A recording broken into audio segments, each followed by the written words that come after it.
going down, YouTube town? It's your boy Captain Retro, and I am here with a brand new thing I'm about to do. I'm going to break down every episode of Cobra Kai, the new YouTube Red series. It's incredible. You're incredible. I'm incredible.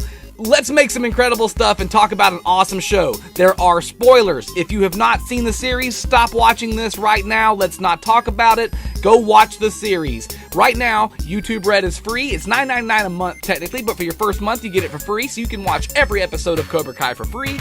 Go do that, then come back here and watch my breakdown and talking about Cobra Kai. I'm in love.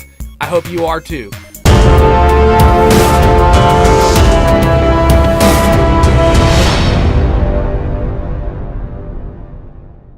So for a pilot episode, you really can't get much better. It reintroduces all the old characters. It introduces all the new characters. It feels like the old mixed with the new. It shows things from Johnny's point of view from the old movie. It's very... there was a theory going around the internet for a while that Johnny is the hero of the Karate Kid, and that was espoused on How I Met Your Mother on that show. You know, that was one of their characters' things, and in fact, William Zabka and Ralph Macchio were both in an episode of How I Met Your Mother, kind of playing off of that theory of that Cobra Kai were the good guys in that movie, and I've always kind of felt that way. I've always kind of been Cobra Kai myself. Not necessarily picking on people, but strike first, strike hard, and show the enemy no mercy. I mean, those are not bad things to live by. Sometimes a little bit more diplomacy can be a good thing, but in general terms, life is not fair. And you know, what are you gonna do? Cry about it? That's what they're trying to tell you. This whole culture of bullying and all the me first generation, or whatever you want to call the generation that is 20 years below me, 15 to 20 years younger than me, the participation trophies and the social justice warriors and all this whininess and PC-ness. You know, there's a place for it. There's a place for PC, and there's a place for shutting your mouth and doing something about it. And that's kind of what this series is about. It's kind of a little old school knock to dust yourself off, don't let anybody give you any shit, and take care of business. And that's what Johnny's all about. Johnny is about taking care of business. Now, his personal life has fallen apart. He's got a 15, 16-year-old son somewhere that he hasn't seen in a while. He's got an ex-wife. He's hasn't held his end of the bargain up in a lot of things in life. He's a mess. And he drinks a lot, and you know, he's got issues, and he is an antagonist and a protagonist at the same time as Ralph Macchio is in this series. They are both dual protagonists and dual antagonists, and I'm really enjoying the way they're working off each other. The series picks up by the third and fourth episode. If you're not fully invested, you're missing out. So my review on it is going to be this little speaking part, and then I'm going to do a little breakdown of the show and the breakdown of the episodes here afterwards. Now, I don't know if I'm going to get in trouble for this. I could probably have all kind of copyright claims. I've seen other people do stuff just like this, so let's just see what it ends up liking. I am in love with Cobra Kai. Cobra Kai do or die. That's what I'm all about. The music in this series is incredibly good. There's been cool montages already in the first episode, and that trend continues throughout the series. Rat plays a big portion in the show. Guns N' Roses is mentioned. Just great bands, great music, and they went out of their way. They paid for the music to actually be in the show, and there's montages cut to certain songs that are just perfect. The use of Iron Eagle is perfect in this first episode. So I'm gonna shut up now. We're gonna do my little breakdown, and we'll get out of the way. And if this gets taken down, whatever. What are you gonna do, Captain? So Sony has claimed all the footage and everything I used. I uploaded the video and I've already pulled it back down. We're going to re-edit this and stick it back up there, but here's the gist. Johnny wakes up in a world 34 years after the karate tournament to not a better place. He is in basically a shithole apartment. He has an annoying neighbor kid. He works a menial job doing construction and tasks for people that don't appreciate him and talk down to him. He gets fired from that job. He goes to get some drinks and a slice of pizza at a gas station, and he's sitting outside when Miguel walks up and is to buying some Pepto-Bismol for his grandmother, and some high school bully people he knows start picking on him and dump the Pepto-Bismol on his head and toss him into Johnny's car. Johnny stands up and decides he's going to help defend Miguel, but more so defend his car. Ends up beating up about 5 kids. He gets maced by a cop and taken to jail, where he is bonded and released, bailed out by his stepfather we meet.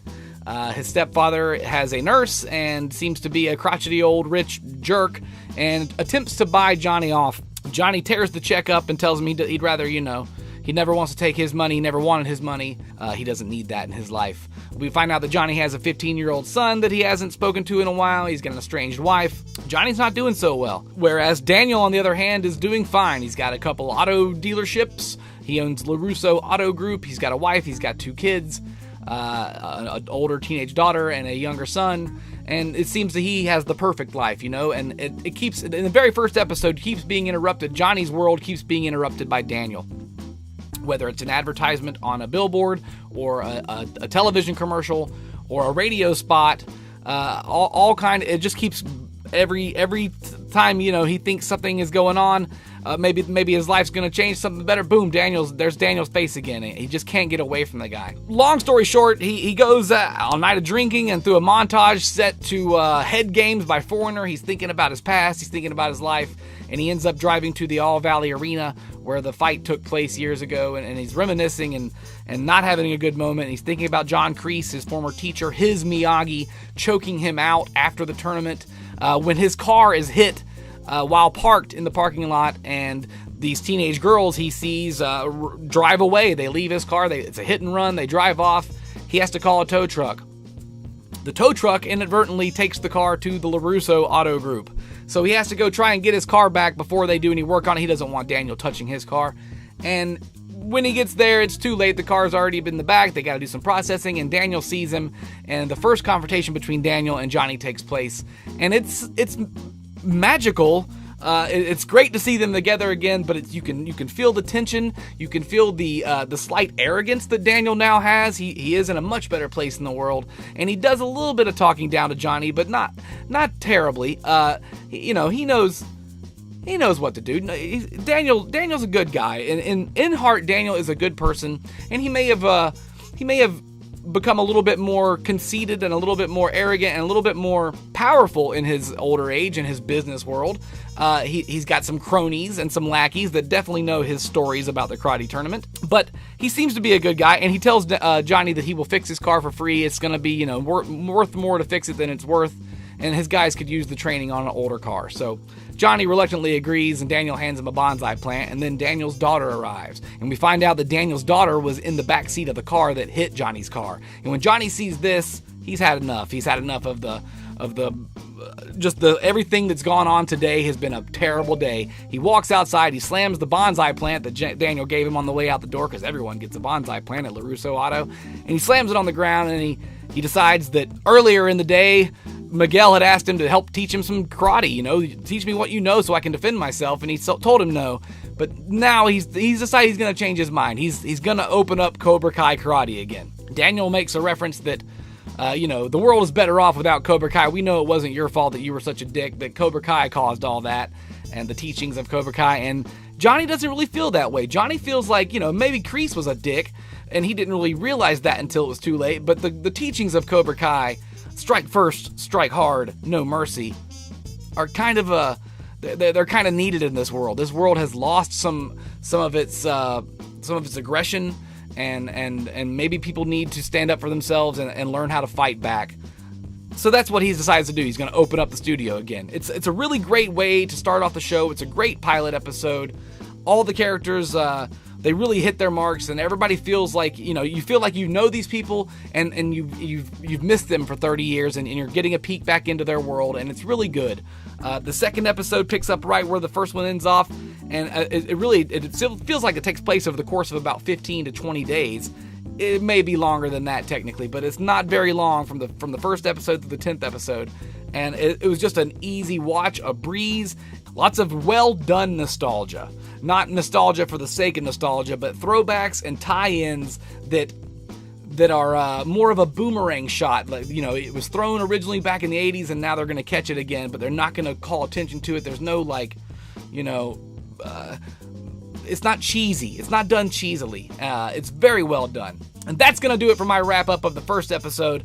I was enthralled. It kept me around for more, and I ended up watching all 10 right away. So it really is worth every moment of your time. Give it a look.